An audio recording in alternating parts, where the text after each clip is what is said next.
All right, let's get started. Hello, everyone. Welcome to the MIT Mobility Forum, organized by the MIT Mobility Initiative. I'm Jinhua, Professor of City and Transportation at MIT. At today's forum, I'm really glad to have two special guests joining us today, Beth Osborne and Stephen Zoepf. I will introduce the two in a second more properly. But the topic today is 5 recommendations for the incoming transportation leadership, right? In a second, I will actually present the 5 specific ideas that Beth and Stephen had been discussing and come up with. Yeah, but before that, I want to just warm up the audience a little bit and actually get your idea on this, right? So the first thing I would like to do is please type into the chat your organization, your local city, and the local time, so we can get a sense of who's the audience here. Let's see, MIT, Cambridge, MA 12, no.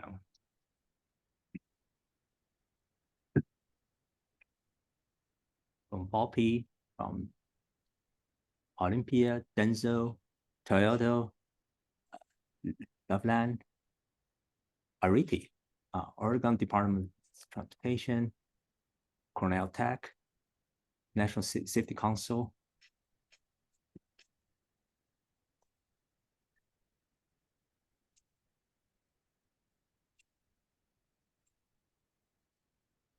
Okay, very nice. So thank you. Yeah, please keep typing into that. So meanwhile, let me introduce today's speaker. The first one is Beth Osborne, who's the Director of Transport for America. Before I continue to describe Beth's rich experience, Beth, why not you introduce Transport for America to people briefly, please? Happy to. Transportation for America started off as an independent organization, but now we're part of a broader organization called Smart Growth America. Smart Growth America is a national nonprofit that focuses on the role the built environment plays in creating communities that are healthy, prosperous, and resilient. And the transportation team, which is what I run, has a goal of a transportation system that connects people to jobs and essential services, no matter how they travel, no matter their physical abilities or their income. We do our work through direct technical assistance with those who agree with our mission, through research and analysis of how the current system is working, and through policy development and advocacy. Wonderful. Thank you, Beth. Yeah.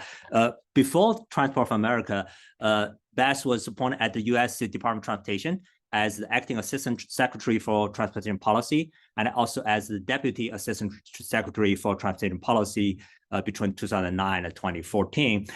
During the time, Beth managed the Tiger Discretionary Grant Program, also worked on the Secretary's Livability Initiative, the development of administration's Surface Transportation Authorization proposal, and the implementation of the MAP 21 program there, right? Beth, thank you for joining us today. Thanks for having me. Our second speaker is actually our frequent guest, Stephen Zoepf, who is an alum of MIT. He has been working at the USDOT as a chief analyst in the Office of Research and Technology, also as the director of the Highly Automated System Safety Center of Excellence. Stephen, tell us a bit about what you've been doing the DOT in the past 2 years. Sure. Well, I was working for OSTR, which is in the Office of the Assistant Secretary for Research and Technology, and focused for some of that time on some individual projects around things like driver distraction, some vehicle attribute work. And then for a year of that time, I was acting director for the Highly Automated System Safety Center of Excellence, which is a group of technical experts that act as a support organization for the different modes at USDOT, NHTSA, FAA, FTA, and provides consultation support to those organizations. Wonderful. Thank you. Yeah. Before that, Stephen led the Center for Automotive Research at Stanford University as its executive director. He also worked as engineer and product manager at BMW and Ford. He was an Energy Initiative Fellow, Martin Energy Fellow, a recipient of the Barry McNutt Award from the Transportation Research Board, and the Infinite Mile Award from MIT. So Steve and Beth, thank you again for joining us today. A few days after the election, it's not an easy task to present at the forum. So Steve and Beth really have graciously agreed to share with us their thinking of what are the key issues in the country in terms of transportation, and 5 of the recommendations they want to share with the next leadership here. But before that, I do want to get some thought from the audience. So if you have the opportunity to make a right recommendation for the next generation about how to improve our transportation system, what would that be, right? So I like to pause for 1 minute, really think about this question and type your thought into the chat.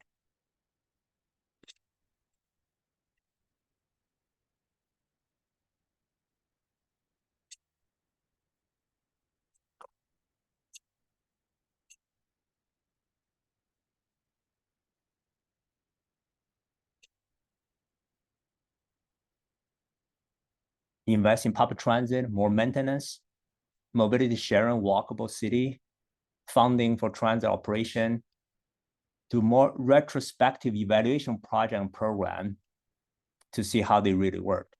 Truly understand spatial accessibility as a concept, reason structure funding model, share the data with standard, prioritize investment in public transit, shifting focus away from EV to mass transit, transportation safety from the lens of inclusivity, take out scooters, importance of collaborating cross disciplines, OEM, policy, energy, insurer, modernize public transit, how to improve convenience and efficiency of transportation system by comprehensive approach to land use, zoning, and transportation, better land use active transportation around system, focus on transportation solutions.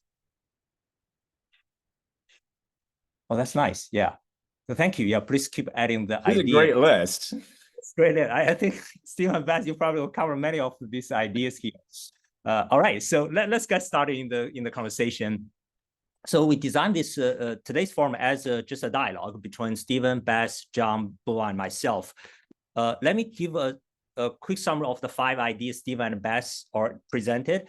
And for each idea, I will prompt 2 questions, right? So first of all, let me describe what are the 5 ideas. The first one is establish greater accountability for vulnerable road user deaths. So safety for the VR use. Second one is establish a culture of maintaining what we built. The third one is about highway trust fund. Let's just be transparent about its solvency and what's the solution here, right? The fourth one is measure and incentivize what we actually care about. Right? The fifth one is ensure the vitality of the future transit funding. Okay, those are 5 ideas Beth and Stephen introduced. And for each question, basically I will ask for each point, I ask 2 questions. The first one is, what's the status quo? What's the problem? And the second one is, what's your recommendation? All right, so let's start from the first one, establish greater accountability for VRU deaths. Maybe we'll start with Beth. What do you see as the status quo and issue here? Yeah, our history on transportation has been that the departments of transportation or transportation agencies build a system and it is focused on moving vehicles quickly. It is born out of the highway era of the 1950s, but those standards as they were developed and standards were needed, they were not just applied to limited access highways, they were applied in a one-size-fits-all across anything funded by the federal government, and then adopted by state DOTs in a one-size-fits-all manner as well. As a result, we have highways going through our neighborhoods and communities, and we're trying to kind of add on active transportation on the kind of the back of it, and high speed and neighborhoods just don't mix. And what we do, instead of admitting that our design is fated to result in danger, is we blame the users. And that's the exact opposite of the Vision Zero approach that's working across most of our peer nations, where those nations take the responsibility of the safety of the system on the government being paid for by the taxpayer, and create a system where it's hard, not impossible, but hard to misbehave, and it's easy to behave. And when there's a problem, they look at their own behavior first, as opposed to the United States, where we say, well, people are idiots, and so we'll keep building a system where idiots can be idiots and we'll blame them. But it takes the responsibility off of the agencies creating the system. And you see it, we have a shared responsibility, which means you're as much at fault as we are, don't look at me. And we really need to create some real accountability in the design and the makeup of the transportation system itself. Thank you, Beth. Stephen?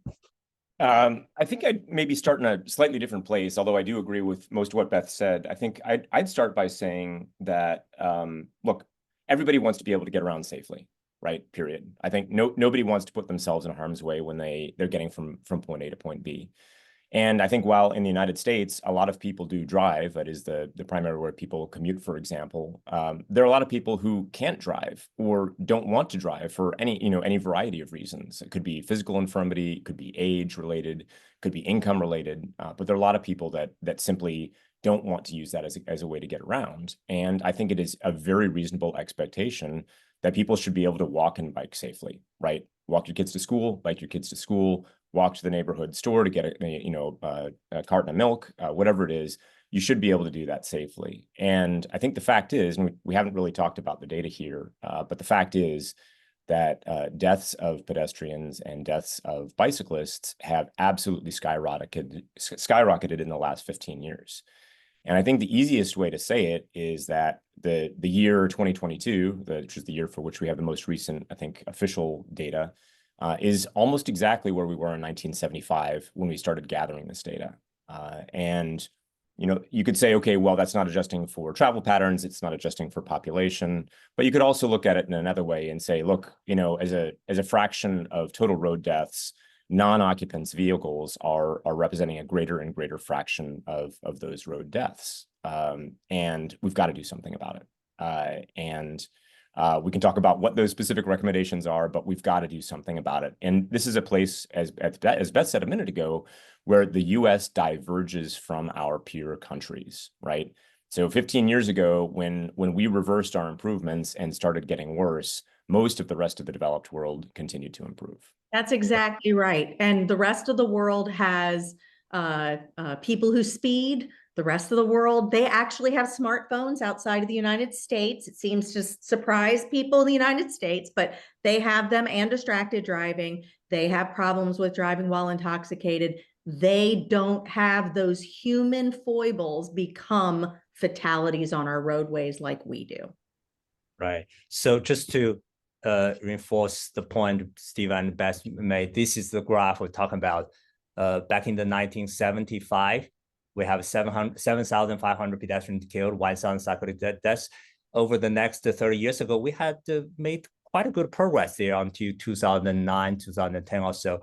But something really went wrong in the last few 10, 15 years, right? And also we went wrong uniquely among the industrialized world here, right? So that's the context. Seems the problem is clearly defined. We know what it is.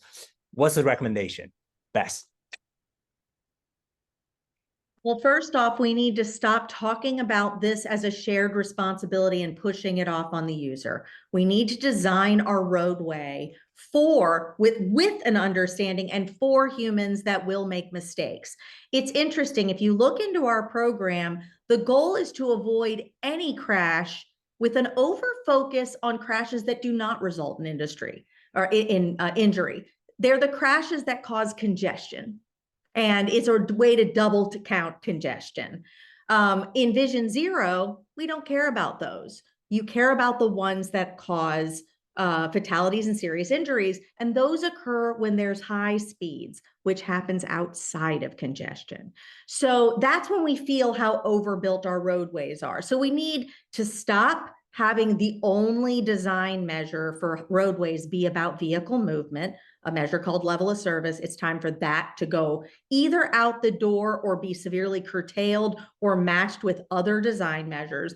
We need to, where there's development, to have a totally different set of designs. We need to narrow lanes, we need to narrow roads, we need to have frequent crossings, and all speeds need to slow down. When we created the interstate system, the reason for it was people who need to move speedily through an area should not do that on our surface streets because that is inherently dangerous. And then we built an interstate system and forgot all about that. So there just needs to be an expectation that everything moves slowly when you get into developed areas and you're coming to many people's destinations. There are many rules that are embedded in the system to do that. I could go through all the geeky rules, like getting rid of the 85th percentile rule outside of highways and things like that. But fundamentally, we need to understand streets serve neighborhoods and businesses, slow movement of vehicles. Highways, roadways serve through traffic, but there's no development or vulnerable users near it. Thank you. Stephen? Sure. Well, I think the ship is starting to turn in a few places here. I do think that NHTSA released its pedestrian automated emergency braking rule, which I think is a great step in the right direction. And I think it's a sign that parts of the USD are really starting to address this as a serious problem. And I recognize these things do take time. But I think, one thing, talking about specific recommendations for the incoming administration, I think, shared responsibilities are always a problem, right? And I think that's true in any organization, be it private sector, public sector, or research. I think ultimately, if you really want to make something move, I think that there needs to be clear accountability and clear responsibility for it. And USDOT is an organization that's divided largely by mode. You have NHTSA, you have FAA, you have FTA, FRA, et cetera, but there isn't a mode dedicated to pedestrians and cyclists. That's a shared responsibility. It's shared between places like NHTSA, who regulate vehicles, federal highways, who are focused on infrastructure, FTA. So it's a shared responsibility. And as Beth was alluding to, if it's no one organization's responsibility, it's no one's responsibility.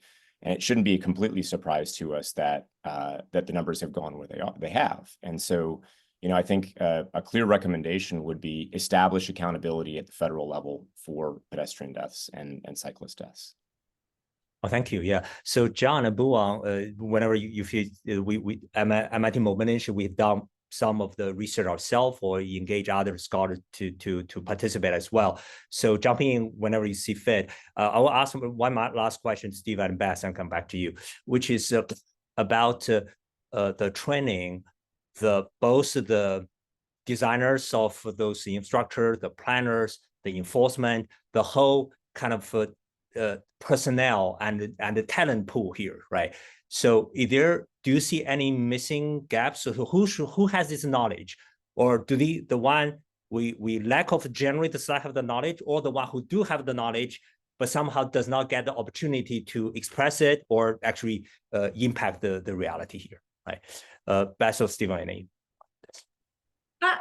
I think that the discussion around these issues has changed, but it stayed up in the clouds in pretty speeches and policies, but it hasn't filtered through into the practices. This is something, there was recently an analysis of the complete streets evolution. And instead of pointing out that a lot of people have called terrible policies and practices complete streets, people still aren't implementing a complete street approach. And so I think we really need to dig into our approaches and look at, when we design a roadway, do we have a design standard for anybody other than people in a vehicle? The answer is no.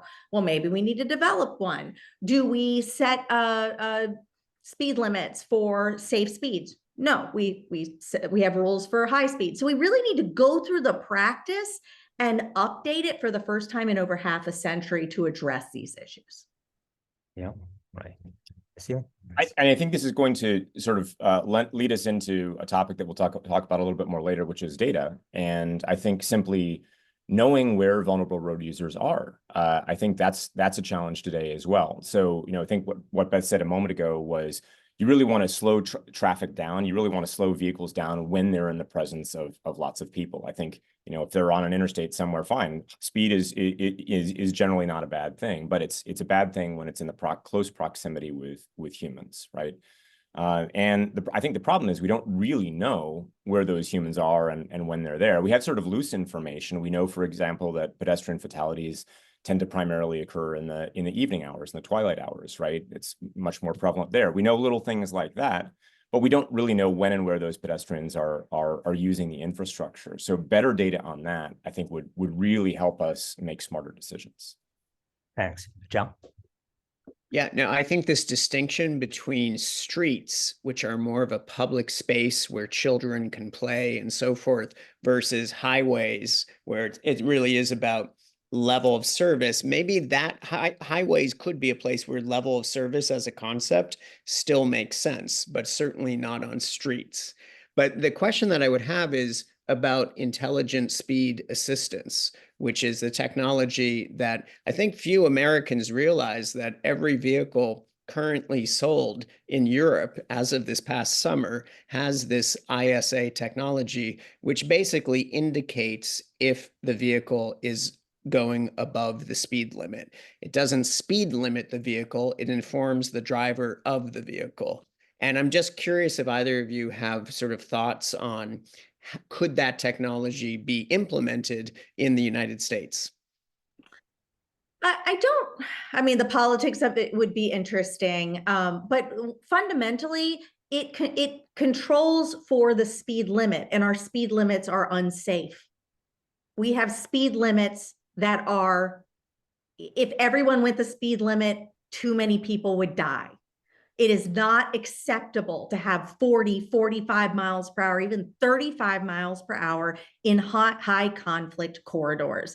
In high conflict corridors, like with cross streets and parking on the street and driveways and pedestrian crossings, it's too much. Your field of vision narrows. This is true for automation as well. It can't catch it all. It gets just as confused. But in Europe, where the speeds are naturally safer, everything works better, whether you have a smart car or just a better informed and able to react human. You know, I don't know exactly where we come out on this. On one hand, as you can probably tell with my background, I do sort of have a penchant for speed myself. And I think sort of the political viability of actually deploying something like that in the US, I think is probably darn near zero.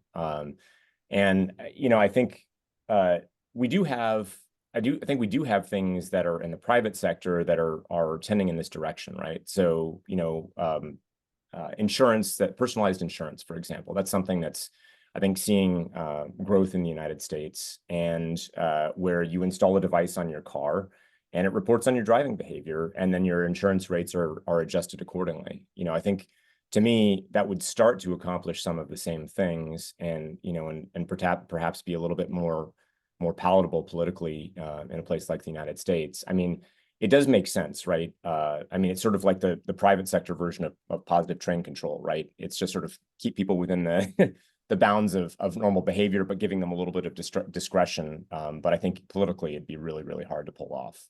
Right. Last, maybe Bhuvan, you've done some research on how the vehicle performance standard actually has an impact. Please share some thought there. Yeah. I think, you know, Beth and Stephen, you all covered the points really well, the distinction between the highway and a street. So when you're on a street, have these speed calming measures, you know, narrow the street down, have it slightly curvy instead of having ramrod straight. So A, that people don't speed.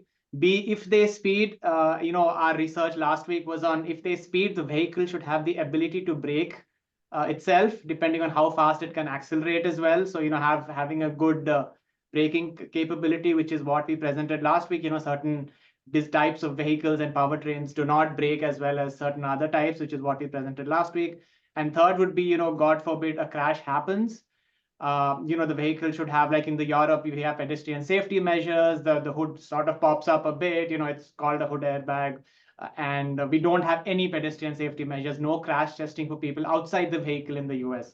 NHTSA has proposed this. So my question to you all is, you know, with the new administration, do you think this will, you know, will it be something that we can see being implemented soon, or will this take a step back? Beth, you want me to take a swing at this one? You know, I think that there's a difference between crash mitigation and crash avoidance. And I think this is one that spans both. You know, one of the projects that I worked on in the last 2 years was a project that had me speaking with cities and localities all across the country, specifically to ask them what they thought they could attribute their success to when it came. And these were cities where there were a small number of fatalities, or very very rare fatalities on their roadways. And an example of those is the cluster of New Jersey City, Hoboken, and Union City in northern Jersey, right? 3 very different cities that have managed to have a really, really successful Vision Zero record between them. And if you speak to transportation departments or police departments in cities like that, they very much say the same things that Beth is saying right now, right? Which is that number one is you want to separate the people in the vehicles, particularly when the speeds are high, and number two is you keep the speeds down, both with limits and with enforcement, right? And so with traffic calming, so you make the roads curvy rather than arrow straight. You put traffic lights down and you put enforcement down, and that seems to be working for those places.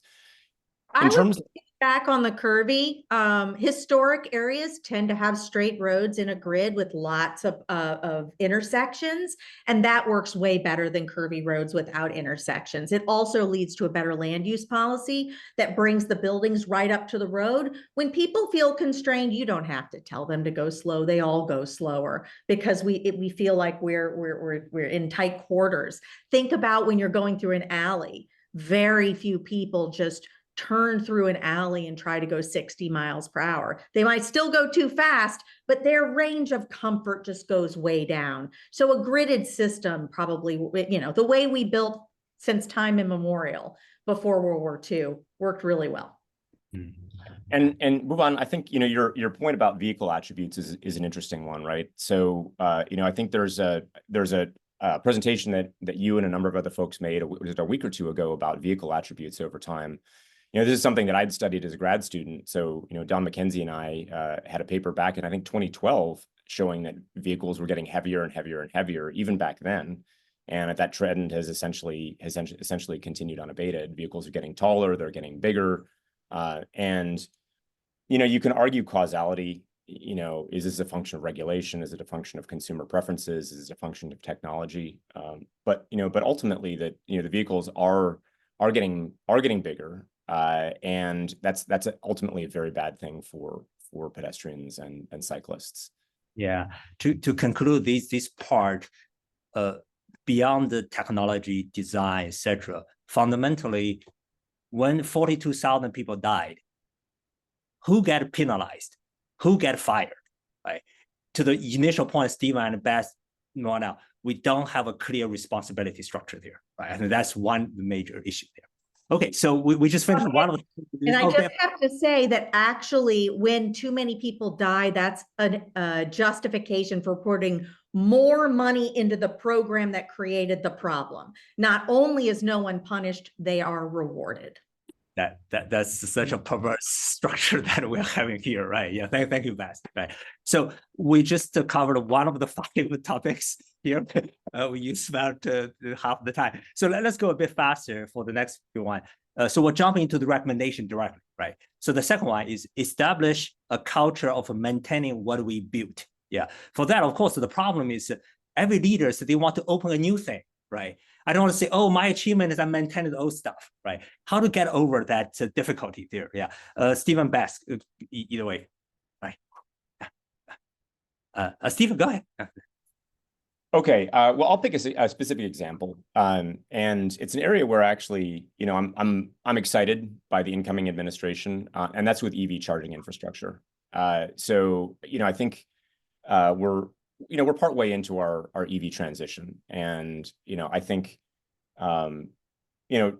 politics, regulation aside, I think as a consumer, I think EVs are unambiguously a better product for many people than they are than gasoline cars are. It's a better experience, right? They're quiet, they're smooth, they're as fast or faster as you could possibly want, and yet they remain a challenge for people to use in this country because of the condition of the EV charging infrastructure.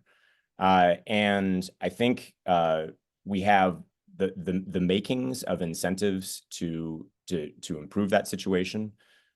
So, for example, the Joint Office and Federal Highways have uptime requirements for chargers those uptime requirements need to be enforced, right? To my knowledge, I don't think there's a penalty structure specified yet for failing to meet those uptime requirements. So that's a specific recommendation that I would like to see. And, one of the few infrastructure providers out there that does seem to be more reliable is the Tesla infrastructure. So if Tesla can bring that customer focused, that product focused approach to the rest of the charging infrastructure, I think that would be a good thing for US drivers and consumers. Right. Yes. Yeah, this has been a culture of the program that, again, was born out of the 1956 Highway Act, which was to build a system, and we've never pivoted from building to maintaining. If, in fact, your state of repair gets worse, that it becomes the rallying cry for more money going into the program to deal with our crumbling roads and bridges. How many times have we all heard the term crumbling roads and bridges? This is my 6th reauthorization coming up, and in every one we say we need more money to fix our crumbling roads and bridges, go out and build a lot more new stuff. Repair is not as fun. You don't get as much credibility and credit for it, and the state of repair stays relatively even or comes down just a little bit. And now we have more assets that we're struggling to operate and maintain. And that operation and maintenance burden becomes the excuse that state DOTs often use to push off active transportation infrastructure on the locals. Most states refuse to pay to maintain sidewalks because they're so stretched in maintaining the street or the highway. And at the same time, they're building some massive new thing that they already know they can't afford to maintain, and we don't require that kind of analysis. So I would really love to see a policy, and really across all modes. We have a policy in transit. I'd say we could tighten it up. We have no policy in highways that says you have to have a clear financial plan for operating and maintaining anything you build, while operating and maintaining and improving the state of repair of the rest of your system. And applying that to chargers would sure help. We're going to see this most acutely on the chargers, because by the time we're done with the first program, most of the chargers we have won't be operating anymore. Yeah. On that, Professor Ben Freiberg wrote a paper on why our major project always, often over budget, over time, etc. Right. Besides the too optimistic estimation of the cost, etc. There's a strategic play here, which is when you make a project plan, you calculate benefit cost analysis. Right. You want to pretend that the cost is low so that you get the bill passed. Right. So here, if we were to really achieve a rational process where when you budget some new project, budget the maintenance cost into it, right? But that will make the initial cost look even bigger on this. So it's strategically kind of ineffective in that, right? That's kind of the conundrum we often sit into. So on this, in terms of the maintenance is clearly related to the funding issue. So that comes to the third point we discussed, the two. I will couple the two together, right? Which is, let's be honest about the Highway Trust Fund. We're bankrupting it, right? And any projection I see is going down just strictly, particularly with our effort of electrifying. In a way, we should see this as success that we are running out of fuel tax because we successfully electrified the cars, right? So how do you reconcile this difficulty here, right? Beth and Stephen, start. Yeah, I want to say that I've been hearing about how vehicle efficiency would destroy the Highway Trust Fund since 1997, just yesterday. And it was an excuse. This was something that people complained about in the various attempts to raise CAFE standards, that it would bankrupt the Highway Trust Fund. And it has been incredibly slow, and the rest of the world has done a better job again in terms of industrialized nations and maintaining their infrastructure without a trust fund, and while increasing the gas tax, even though their vehicles are more efficient than ours and getting even more so. So yes, as we transfer from gas-powered vehicles to electric vehicles, there will be a pinch point, but we have years to get money out of the gas tax. I drive a gas car. We should be getting money out of that thing. Also, we're used to calling it a gas tax, but really it's a fuel tax. And trucks run on diesel as opposed to gasoline, and they have their own fuel tax. We could tax fuel no matter what the fuel is. And there's some tricks to doing it when the fuels turn over, but there's no magic. Like we could tax a new fuel. Personally, I think one of the biggest problems we have in this program is we can't justify funding it at this level for what we're getting from it. So my organization is going to oppose any money for it, even filling this hole. We'd rather see this whole program come down in size than put more money into a program that overall does such a poor job on our priorities. Like I said, this is going to be my 6th reauthorization. And the way it works is we're dragged into a conversation to fix the funding before they'll talk about policy. And as soon as they fix the funding, policy conversations are over. We will not be a part of that again. Yeah. So right after Stephen gave her answer, Bhuvan, you and GMAT did a study on what's the alternative to this gas tax, or later share a little bit of that research about Stephen. Yeah, I think it's a really interesting topic, right? I mean, so to a first order approximation, we burn about 100 billion gallons of gasoline a year in this country, right? So that means that every penny of the gas tax gives you about $1 billion in revenue, right? So a year. So I think, for this administration, that's going to be a really interesting revenue source to consider as they talk about, balancing budget and talk about, fiddling with taxes and areas outside of transportation. So I think it's certainly an interesting lever for them to play with. But I think as Beth said, what we've seen is that money has been, it's a mechanism that takes money into the federal government and then pushes it back out to the states in a combination of formula funding and grant programs. It doesn't have to be that way, right? That it is a very unusual way of doing things. And, as Beth said, if this program is resulting in, lots of revenue and that revenue is being allocated in ways that don't make sense, I think it does make sense to revisit that policy. And I think you can't talk about the gas tax without talking CAFE, the corporate average fuel economy program. Those are kind of the two mechanisms that affect, transportation emissions, I think, in the United States more than anything else. So, in my opinion, the gas tax is better than CAFE I think in two key ways. I think the first key way is that for owners and drivers of used vehicles, you continue to create the right set of incentives, right, to reduce travel behavior where you can, to drive more efficiently where you can. I think the other way that the gas tax is better than CAFE is that, CAFE directionally makes new cars more efficient, and therefore, for the same amount of money, you can actually drive more, whereas the gas tax will have the opposite effect. So I think the two programs are interesting to consider kind of in comparison with each other. Great, thanks. Bhuvan. Yeah, and I just dropped the link of the report that we've done like a year and a half ago in the chat. And we hope to update it soon this year, based on new policies as well, because we had a system dynamics model that was simulating the deficit and, what other measures could fill in the deficit. We looked at it from all perspectives. Could we have a road user charge on it? Could there be a VMT fee? Could we have an EV charging fee? Some of these measures have, grave equity concerns, because a lot of people who can't charge their EV at home and have to rely on public charging, and you're charging an EV fee on public charging only because you don't know at home if you're running the dryer or not. So you need smart chargers at home then. Yeah. So we could charge it at home too. Yeah, but you need a smart charger at home. If you're using a level 1 plug and charging your car over 14 hours, you can't really differentiate. You could also do it at registration, where you we had a mileage-based suggestion as well, that when you go for your annual or biannual registration renewal, you've done 12,000 miles at 2 cents per mile. It's you have to pay the 240 or whatever dollars.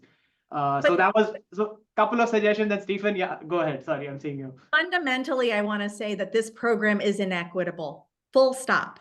It is tragically inequitable. When I was in Baton Rouge in school, I needed a job, but I couldn't reach a job because I didn't have a car. But I couldn't afford a car because I didn't have a job, and I did not grow up anything close to poor. This program is horribly inequitable, and it's not because of the gas tax. It's because of a system that requires a family of 5 to own 4 cars so that those parents can't pay for their kids' education because they're putting all their money into cars. I think if we used a gas tax to create a more equitable system, so that wasn't required, we would be in better shape than worrying about the pinch point for the gas tax, which costs people about $150 to $200 a year at the federal level, at least. I think this is a place where, I think hopefully this administration wants to get rid of waste. And I think that there is plenty of waste in this space, right? So for example, there are states that incentivize EVs at the time of purchase and then penalize them at the time of registration. So you give money and then you take it back. Where's the sense in that kind of policy? So I think just sort of rationalizing some of these policies, now admittedly those are mostly at the state level, but rationalizing some of these policies I think is directionally a very good thing. Thank you, Stephen. So many of these point to the fact that how do we define success, measure success, incentivize, and regulate, right? So that comes to the fourth point. Yeah. What do we really care about in transportation? And then measure that and incentivize people toward that and regulate towards that, right? So on that, again, we only have a very short time now. We invite Stephen and Beth to each give a short example answer to that, then move to the question answer from the audience. Yeah, Stephen, do you want to start? Sure. I mean, I'll take one issue in particular, which is driver distraction, and this is something that I worked on specifically while I was at USDOT. So here's an example where the USDOT, NHTSA specifically, provides 2 estimates on driver distraction as it's in terms of its role in fatalities on the road. One of those estimates says that 8.5% of fatalities are distraction affected, and the other of those estimates says that 29% of fatalities are distraction affected. That's insane, right? We can't be putting data out there that provides such a contradictory story. And I think, just to be clear, the 29% number, if you could know the true number magically, I think is much closer to the true number. It's more consistent with other research out there. I think Cambridge Mobile Telematics was here a few weeks ago or a few months ago. The numbers, I think the 29% number is pretty close to what they found as well. And so, if what we really care about is understanding that as a problem, well, then go pursue the tool that lets you understand that problem, right? And stop produce. The reason the 8.5% number is produced every year is because it's from a system that aggregates crash reports from the states and then produces a national estimate of fatalities and the attributes of those fatalities, right? But it doesn't make sense to keep using that as a data source if we know it's wrong. And that 29% report was a very labor-intensive project that NHTSA did that was a naturalistic driving study, but it's going to be very hard to replicate that study year after year after year, right? So I think there's a real question here. Do you do the thing that's replicable and you know how to do every year, but's wrong? Or do you do the thing that's right, but you can't afford to do it, but every few years? I would say you want to get the right number out there rather than telling people a number that you know to be wrong. Thanks, Steve. Beth? I'm putting some information in the chat, but I think the measure that should be the center of everything we do in transportation is access to jobs and essential services. It's my mission as an organization, and it is based on learning about this as the appropriate measure. The state of Virginia has been using it it will be 10 years in 2025. It's actually old, and yet almost nobody uses it. It measures how many jobs you can reach no matter how you travel. We measure it for people driving, taking transit, walking, biking, however they move. You can get from this how your access to jobs will change or improve based on roadway design changes, expansions, complete streets, timing the lights, whatever operational improvements you think of.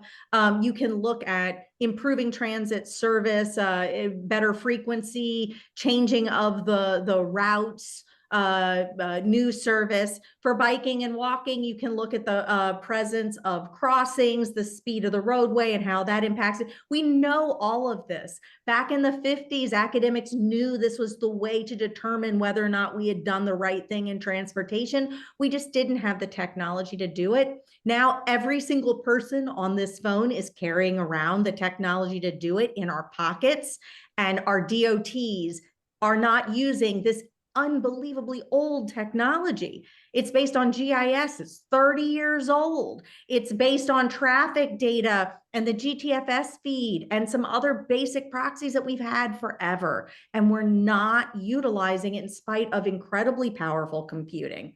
This also brings together land use. So now, instead of just looking at the speed of vehicles and saying, I guess people are getting places faster because they're going faster, not recognizing that what we do to speed up traffic actually lengthens trips and cuts off other people's trips, both in and outside of a car. We can see the whole trip. We can look at speed plus distance and show how what we do to speed increases distance and costs people time. This is so powerful. It's so in one thing captures everything we're trying to do in transportation and creating great communities. And Virginia figured it all out for us, and we're still not using it. I would love to see this become the default measure. And thank you, Beth. I just said that 2 weeks ago, I was talking to a friend on the Zoom. That's a background. His picture shows a map of France. It shows a map of France in terms of the isochrone of within each of the bands, how do you get there? It was a map of 1880s. We know this concept more than 2 centuries now. Right? That's what we need to get into the actual processes, regulation, and implementation there. Right. So good. Thank you. So the last question is about ensuring the vitality of the future transit fund. But given the time, I'll give the time to John and Luan for the question also, because I do see a lot of questions about transit fund anyway in this. So John, I see you, friend. Excellent. Okay. I want to start out with a question from Carmen Baskoff. And she said, you know, what to do about existing infrastructure in many communities, thinking about suburban strip malls with 50-mile-per-hour roads with frequent driveways for big box stores, et cetera. Seems like land use is an issue in addition to roadway design. So this is a comment, but there's a deep question embedded there about land use, housing policy, even parking policy. We haven't really gone there. I'm just curious if either of you have thoughts, reflections on that. So many, but Stephen, you go first. I was talking. I would just say, look, 2 examples that come to mind where we have successfully done this, right? I'd say the first one would be the Big Dig right in your backyard, right? I think it was an amazing transformation for the city of Boston. I think it was a staggeringly expensive transformation at a city scale. I think the other one I would say is probably the Alaskan Way Viaduct in Seattle. Again, it was a recognition that this is a bad land use decision. We're going to put a freeway right on the border of this beautiful body of water, and we're going to cut all of our population off from it, right? It tends to be easy to do because bodies of water tend to be pretty flat, which I think was the temptation to do it. But you know, it ruined the city in the process. So I think undoing some of those things is incredibly time intensive and incredibly expensive, and it's also incredibly important. Beth? Yeah, one of the things we need to keep in mind is that our approach to transportation rewards bad land use. We love to say that land use isn't part of the program, but the more you divide people out, the more congestion you create, and then that's a justification for investment. Our program is entirely focused on congestion reduction and getting the cars moving. The best way to stop cars from moving and make it hard for people to reach the places they go is to design a transportation system like a riverine system with a big river and then creeks and then branches and stuff like that. And that is our default rule. So right now, think about those strip mall suburbs with the wide roads. Who's going to build a small business, a small coffee shop with outdoor seating next to that? it's very hard for small businesses to survive on that, because people flying by at 45 miles per hour tend to be poor window shoppers. You need to get people going slower to make an unscheduled stop at your location, which is what small businesses really need. Bicyclists and pedestrians are more likely to do that and spend more money at retail. But again, our standards across the board in terms of parking minimums, in terms of retail location, is based on auto counts. While those auto counts might not be even in the realm of possibility for your business. That might work great for Walmart and Target that can spend tens of millions of dollars a year telling you to come to their special location, but it doesn't work for small business. And we know that in terms of really strong economies, you want to see an environment where strong small businesses can survive, not big box stores surrounded by a quarter mile of parking. And I will say, using access to jobs and essential services starts to undermine that system, because it rewards better land use, and it does not show great progress in improving that access when the land use is sprawling and spread out. Super. Eric Plosky asked a question which we certainly have touched on, but it's really kind of a fundamental core question, which is the U.S. transportation program historically hasn't been focused on results or even on people. Most of it has been concerned with spending many billions of dollars on steel and concrete inputs rather than outcomes. How and when can this change? Now, we talked already a little bit about some of the ideas, but I think it's worth, are there other sort of reflections on how to sort of change the system of how dollars are spent in the country? I mean, every federal act of reauthorizing the program can send a strong signal, and states will often take a federal approach and implement it. Most of what we have today is a federal approach implemented at the state level. It's not like 52 state DOTs, including Puerto Rico and DC, came up with the exact same system all on their own. So there's great possibility there. And like I said, there is going to be a massive funding problem. Now, I think the initial gut reaction, based on my experience and past events, is there will be an attempt to throw a lot of things out of the program. In 2011, Congress tried to throw transit out of the trust fund and got their hats handed to them. That did not work. The Bush administration came in and wanted to knock out all transit, and then realized, oh, there's a ton of rural transit. That's not good for my politics. So there's been I think we'll see that. I think there'll be a desire to not fund rail, to not fund competitive grant programs, to not fund EV infrastructure. But when you are in a funding crisis and raising money is hard and no one likes to go out on a limb, the worst political move is to knock a bunch of people out of your coalition. They'll try it, but they'll discover then they won't have a lot of support for raising funding in any way and keeping this program running. As members of that coalition, we can refuse to give our support until the policies change. That is and that's hard. Most people want to, from a good government perspective, keep things running and not have cuts. Well, if you want this system, that is how it has occurred for the last 5 times. I'm not going to be a part of it again, and hopefully people will call for changes before they'll be there to support the continuation of the status quo.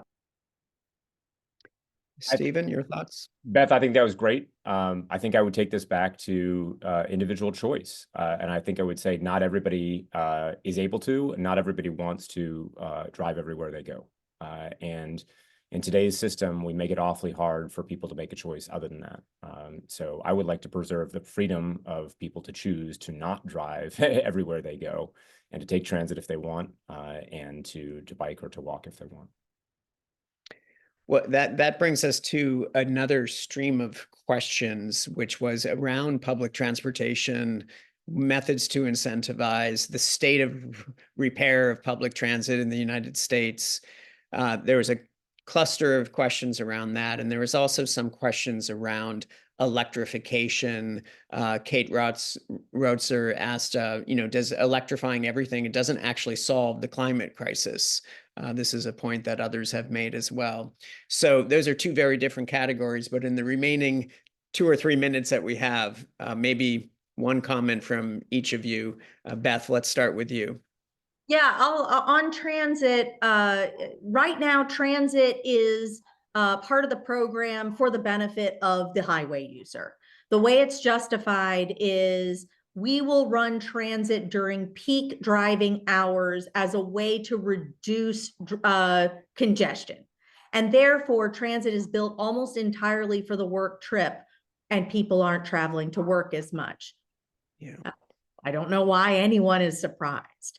Yeah. Transit in other countries serves all trips, not just the work trip, because we don't start from a position of transit is stupid and wasteful and we shouldn't fund it, but okay, fine, we'll fund it to make it easier for the drivers during peak hours. If we start to talk about the value of transit and use it as a way to give people access to jobs and essential services and measure that particularly for lower income, children, seniors, people who can't drive, or people who don't want to drive to bring housing plus transportation costs down, we will see that transit would be formed in a very different way. But I'll also put out there that transit has been pegged to 20% of highways, and most states do not spend hardly anything on transit at all. So it's an impoverished program, and impoverished programs lead, silly decisions are often made because there's just not enough money to do basics. And we really need to put a generational investment into transit, just like we did highways in the 1950s through today. Excellent. Stephen? Well, on the couple of seconds remaining, I would say I agree with the comment. Electrification doesn't automatically solve the climate problems. And I think it's a step in the right direction. I think that we need to be smarter about the way we incentivize it, though, right? So, for example, under CAFE, I don't know if this is still true, but years ago, under CAFE, all electric vehicles were treated with 0 gram upstream emissions for regulatory compliance purposes, which meant that all EVs are effectively equal, which in my mind, and I can't prove this obviously, but in my mind, at least created the incentive for us to have the 9,000 and 10,000 pound EVs that we have on our roads today, which I think is a problem. I think right now the thing to watch is the lawsuit over the petroleum equivalency factor that was filed back in April. I think there's a pretty significant implication there about the relative advantage of electric vehicles versus internal combustion engine vehicles. That's worth paying attention to. Excellent. Great. Yeah, I think the hour passed so quickly. So sorry to cut this. It's such an engaging conversation. Thank you so much, Stephen and Beth. Everybody could join me. Thank both of our speakers for today's conversation today. Yeah. Thank you. That's wonderful. So here, one quick thing is for next week, we have Professor Marcia Denka talk about sustainable battery technology with us. And also Stephen and Beth, if you don't mind, I will create a breakout room, a couple of religious questions to ask you afterwards. Yeah. For everybody else, have a great weekend. See you next week. Thanks. Bye.